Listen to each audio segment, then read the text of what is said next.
আপনি কি কখনো ভেবেছেন যদি চারদিকে একদম নিঃশব্দ হয়ে যায় আপনি কি সেটা সহ্য করতে পারবেন?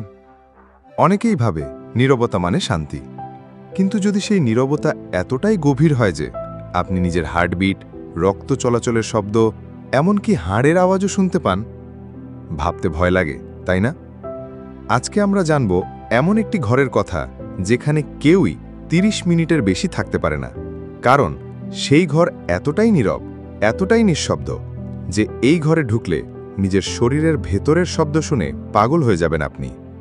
এটা কোনো গল্প নয়, এটা সত্যি। এটা পৃথিবীর সবচেয়ে নীরব ঘর, যার নাম অ্যানেকোয়িক চেম্বার।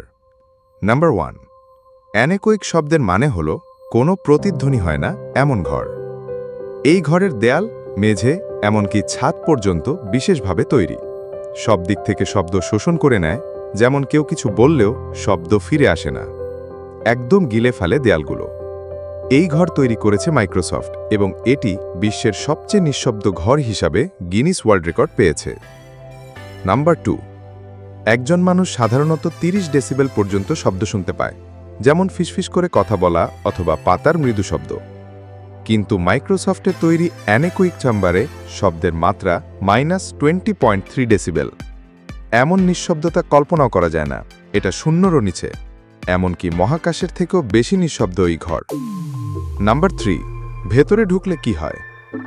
এই ঘরে ঢুকে প্রথমে মনে হবে আহা শান্তি, কিন্তু কিছুক্ষণের মধ্যেই সমস্যা শুরু হবে।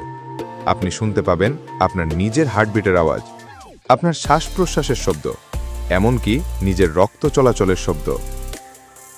অনেকে বলেন তারা নিজের হাড়ের নড়াচড়ার আওয়াজ পর্যন্ত শুনতে পেরেছেন।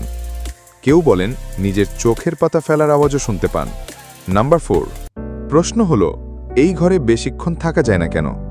কারণ মানুষের মস্তিষ্ক সবসময় চারপাশের শব্দের সাথে অভ্যস্ত, কিন্তু যখন পুরোপুরি নীরবতা আসে তখন ব্রেইন সেই শব্দের ঘাটতি পূরণ করার চেষ্টা করে। ফলে আপনার মাথায় শুরু হয় নিজেই শব্দ তৈরি করা, শুরু হয় হ্যালুসিনেশন। কেউ কেউ বলেন তারা এই ঘরে বসে হঠাৎ আলো দেখেছেন, কেউ বলেন মনে হয়েছে তারা ভাসছেন, এমনকি মনে হয়েছে নিজের শরীরটাই নেই। নাম্বার 5, এই ঘরে সবচেয়ে বেশি সময় কেউ থাকতে পেরেছে মাত্র 45 মিনিট। এরপরই সে বেরিয়ে আসে আতঙ্কে, কারণ মস্তিষ্ক এই ঘরে থাকাকালীন বারবার ভুল তথ্য পাঠাতে থাকে, যা আপনার মানসিক ভারসাম্য নষ্ট করে দিতে পারে। নাম্বার 6, এমন ঘর বানানো হয়েছে কেন? মূলত এই ঘর ব্যবহার করা হয় স্পিকার, হেডফোন, মোবাইলের শব্দ পরীক্ষার জন্য, গাড়ির ইঞ্জিনের আওয়াজ ঠিক আছে কিনা সেটা বোঝার জন্য, নতুন প্রযুক্তির শব্দ যাচাই করার জন্য। এই ঘরে পরীক্ষা করলে খুব নিখুঁতভাবে বোঝা যায় কোন যন্ত্রের শব্দ কতটা পরিষ্কার।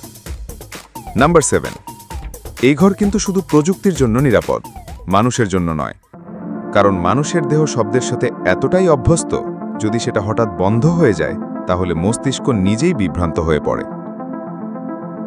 বিজ্ঞানীরা বলেন যদি আপনি একদম নিঃশব্দ জায়গায় থাকেন তাহলে আপনার ব্রেন নিজেই শব্দ বানানো শুরু করে। এই জন্যই এই ঘরে অনেকেই বলেন তারা ভুতুরে আওয়াজ শুনেছেন, আসলে সেটা নিজের মস্তিষ্কর তৈরি।